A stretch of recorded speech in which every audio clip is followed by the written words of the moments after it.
ke museumnya.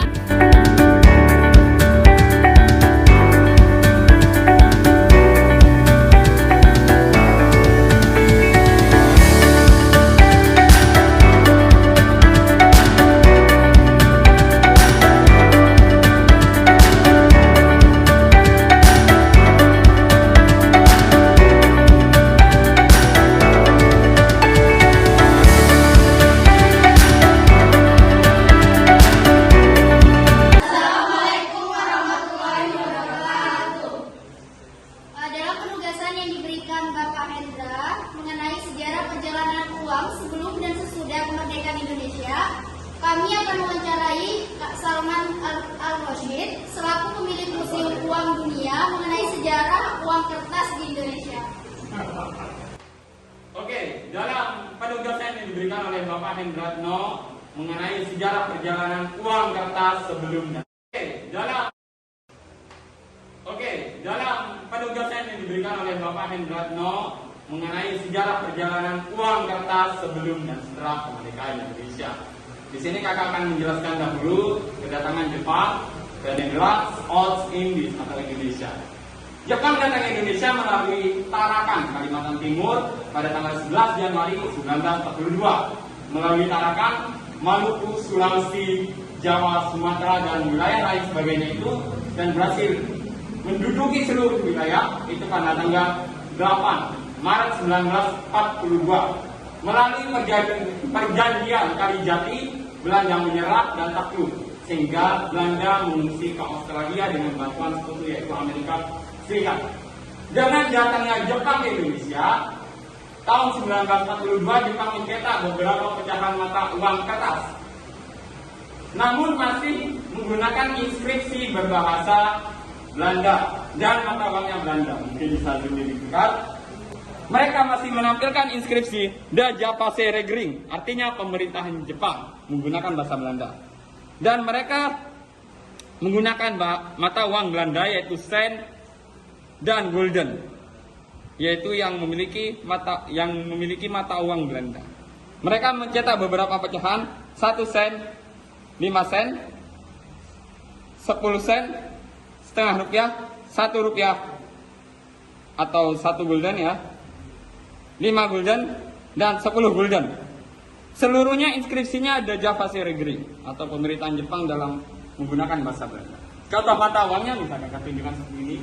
Ini adalah contoh mata uangnya yang dicetak menggunakan bahasa Belanda 1942. Kemudian 1943 atau setahun setelah dicetaknya mata uang ini, mereka atau pihak kolonial Jepang mencetak mata uang versi terbaru dengan menampilkan inskripsinya dirubah dari berbahasa Belanda dirubah menjadi berbahasa Jepang. Yang mereka menampilkan inskripsi Dai Nippon Teikoku Seibu, artinya Kaisaran Jepang yang hebat. Ini dicetak 1943 dengan menampilkan mata uang rupiah untuk pertama kali. Jadi mata uang kita pertama kali untuk mata uang kertas dicantumkan pertama kali 1943. Sebagai apa Kak? Sebagai siasat Jepang agar percaya bahwasanya Jepang ingin membebaskan Netherlands Old Indies dari tangan Belanda atau dari tangan jajahan Eropa. Pecahannya ada beberapa. Pecahan 1.000 rupiah, pecahan 100 rupiah, pecahan 10 rupiah, pecahan 5 rupiah, pecahan 1 rupiah, dan pecahan setengah rupiah. Contoh mata uangnya bisa kakak tunjukkan yang 2 versi di atas ini. Ini adalah contoh mata uang yang dicetak 1943 dengan menampilkan untuk pertama kalinya mata uang rupiah di mata uang kertas kita sebagai siasat Jepang.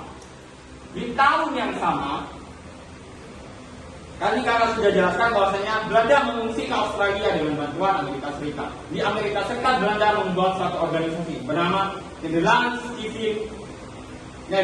Indies Civil Administration atau NICA. Mereka mencetak beberapa pecahan mata uang untuk uang kertas dan mata uang koin. Uang kertas mereka tujuannya apa? Agar mereka masih yakin bahwasanya Indonesia atau Netherlands Indies itu bisa diduduki kembali. Walaupun Indonesia ketika itu sudah dipegang Jepang, mereka yakin bahwasanya mereka masih bisa merebut kembali wilayah Indonesia. Mereka mencetak beberapa pecahan. Ini contoh dari pecahan 1 rupiah, 2,5 rupiah, atau 1 gulden, 2,5 gulden, 5 gulden. Pecahan yang terbesar adalah 500 gulden. Dan Nica tahun 43 ini juga menampilkan kata rupiah untuk pertama kali dalam mata uang kertas. Ini ada kata rupiah. Untuk apa, Kak?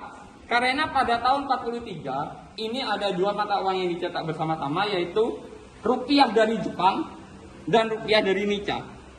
Jadi dua mata uang ini saling bersaing untuk mendapatkan pasar perhatian masyarakat Indonesia. Sehingga kata rupiah juga dicantumkan oleh Jepang dan dicantumkan oleh Nica dari Indonesia.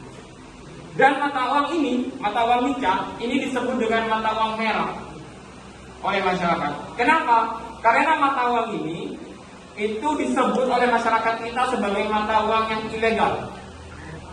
Jadi mata uang yang ilegal dan tidak berhak sebenarnya untuk beredar di wilayah Indonesia. Kemudian setelah Jepang datang ke Indonesia, kakak sudah ceritakan tadi, ada 3 kejadian besar. Pengeboman Hiroshima Nagasaki 6 dan 9 Agustus 45, Rengat Dengklok, penculikan tanggal 16 Agustus, dan peristiwa kemerdekaan Indonesia 17 Agustus. Kemudian 1 bulan setelah kemerdekaan Indonesia mencetak mata uang secara resmi, tepatnya pada tanggal 17 Oktober 1945. Disebut dengan mata uang ori atau uang Republik Indonesia versi pertama. Mereka mencetak beberapa pecahan, yaitu pecahan 100 rupiah, pecahan 10 rupiah, pecahan 5 rupiah, 1 rupiah, setengah rupiah, 10 sen, 5 sen, dan 1 sen. Mata uang yang asli bisa kakak tunjukkan seperti ini. Contoh pecahan 5 rupiah. Ini adalah mata uang pertama Republik Indonesia berdiri 1 bulan setelah kemerdekaan. Dan mata uang ini disebut dengan mata uang putih oleh masyarakat kita. Kenapa? Karena mata uang ini adalah mata uang yang resmi setelah kemerdekaan Indonesia.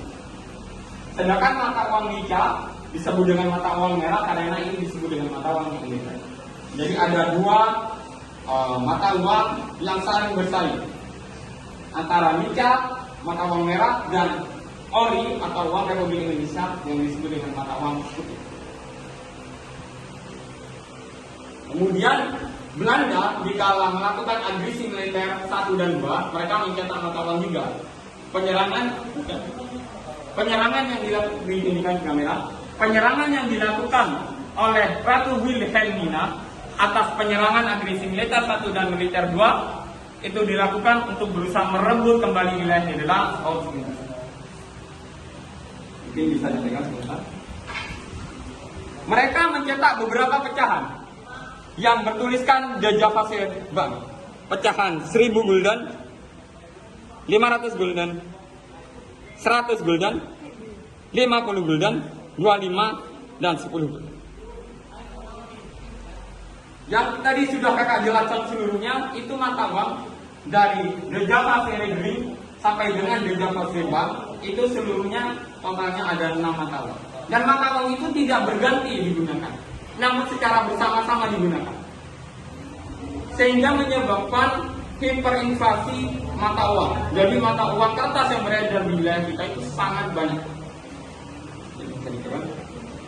Sehingga setelah kemerdekaan Indonesia, tepatnya pada tanggal 18 Maret 1950, Syarifuddin Prawira Negara, Menteri Keuangan kita, menerapkan kebijakan namanya Gunting Syarifuddin.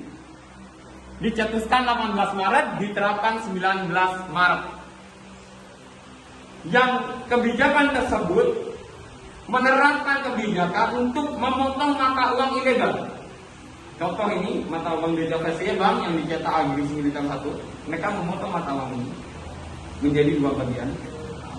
Bisa ditunjukkan contohnya, ya. Mereka memotong mata uang ini menjadi 2 bagian. Untuk apa, Kak? Sisi kanan ini wajib ditukarkan untuk surat obligasi. Surat obligasi itu surat hutang. Seakan-akan Indonesia meminjam uang kita. Sedangkan sisi kiri bisa dipertukarkan atau dijual beli transaksi. Namun dua lembar mata uang ini sama-sama memiliki nilai setengah. Kalau 1000 gulden, nilai setengahnya berapa? 500 gulden. Jadi sisi kiri memiliki nilai 500 gulden, sisi kanan memiliki nilai 500 gulden. Sisi kanan wajib disetorkan ke negara untuk ditukar surat utangnya negara, sedangkan sisi kiri kita bisa mempergunakan sebagai alat pembayaran. Ini adalah trik dari Syarifuddin Prawira Negara, menteri kita, untuk memangkas jumlah mata uang yang beredar sangat banyak itu. Terima kasih. Dan kebijakan yang tadi kakak jelaskan, dalam hal memotong, itu mata uangnya wajib ditukarkan dua-duanya ke bank. Untuk apa kak? Ditukarkan dengan mata uang yang baru. Jadi ditukarkan dengan mata uang yang resmi. Mereka mencetak beberapa pecahan yang resmi, setengah gulden, 1 gulden, dan 2,5 gulden. Contoh mata uang yang 1 gulden, saya akan tunjukkan seperti ini. Jadi mata uang yang kita robek atau disebut dengan kebijakan Sellering, ini wajib ditukarkan dengan 3 pecahan mata uang. Dan batas waktu penukaran tanggal 16 April 1950. Kalau di atas 16 April mata uang itu hangus dan tidak bisa ditukarkan atau diperjualbelikan. Itu adalah kebijakan yang sangat mendunia ketika itu. Syarifuddin Prawira Negara berpendapat bahwasanya kebijakan Sellering atau pemotongan itu pemerintah bisa mendapatkan dana devisa itu 1 miliar gulden. Namun setelah kebijakan itu diterapkan, mereka mendapatkan 2,65 miliar. Untuk apakah? Pembayaran hutang kolonial ke Indonesia. Jadi syarat dalam sidang KMDB Den Haag itu menyatakan kalau Indonesia mau merdeka, mereka harus rela menerima hutang kolonial ke Indonesia. Sehingga dalam memberantas atau membayar hutang, kebijakan Syarifuddin itu diterapkan. Dalam persidangan Den Haag tersebut, Indonesia sempat berubah bentuk negara. Karena Ratu Wilhelmina mencetuskan bahwasanya Indonesia harus berbentuk liberal dengan berbentuk Republik Indonesia Serikat atau RIS yang dicetuskan 27 Desember 1949. Mereka membuat negara RIS 1 Januari 1950 dengan mencetak 2 mata uang, pecahan Rp5 dan Rp10. Namun mata uang ini tidak dipergunakan secara lama, tepatnya 1 hingga 2 tahun saja, sehingga pada akhir tahun 1950 RIS dibubarkan. Dalam masa pembubaran RIS, Indonesia sempat mengalami ketegangan ekonomi karena uang yang tadi kakak jelaskan, yang uang ori ini Indonesia pertama kali mencetak, itu tidak tersebar secara merata. Jadi ada beberapa wilayah seperti Maluku, Bangka Belitung, kemudian Lampung, Banten itu tidak dapat pecahan uang tersebut. Sehingga pemerintah daerah meminta kebijakan kepada pemerintah pusat untuk diizinkan mencetak mata uang sendiri. Mereka mencetak mata uang yang disebut dengan mata uang orida atau uang Republik Indonesia daerah, yang dicetak di setiap daerah dan hanya bisa digunakan di setiap daerah. Ini contoh mata uang Banten. Ini contoh mata uang Sumatera. Dan ini contoh mata uang. Ini disebut dengan mata uang orida atau mata uang Republik Indonesia daerah, yang digunakan 1946 sampai 1949. Setelah Indonesia bubar dari RIS kembali ke Republik Indonesia, mereka mencetak mata uangnya lagi dengan sebutan uang Republik Indonesia.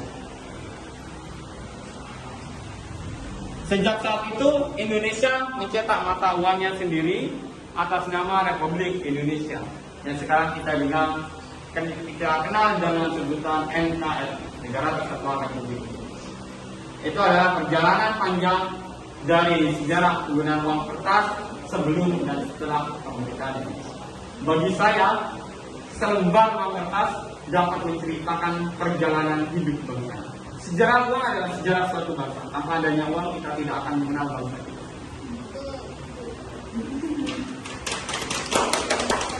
Itu yang bisa saya sampaikan, kurang lebihnya saya mohon maaf. Assalamualaikum warahmatullahi wabarakatuh. Waalaikumsalam. Nah, itu penjelasan mengenai sejarah perjalanan mata uang di Indonesia dari Kak Salman Al-Rashid selaku pemilik Museum Perusnia. Bisa kita tarik kesimpulan bahwa dari wawancara Kak Salman Al-Rashid, pemerintah Indonesia pada tanggal 1 Oktober menetapkan mata uang Republik Indonesia, yaitu uang de Javanse, Bank Uang Hindia Belanda dan Jepang. Nah, pada tanggal 2 Oktober 1945, pemerintah mengeluarkan Maklumat Republik Indonesia yang menetapkan bahwa uang Nica tidak berlaku di wilayah Indonesia. Nah, pada tanggal 3 Oktober 1945, Maklumat Indonesia menetapkan bahwa Indonesia memiliki 4 mata uang yang sah.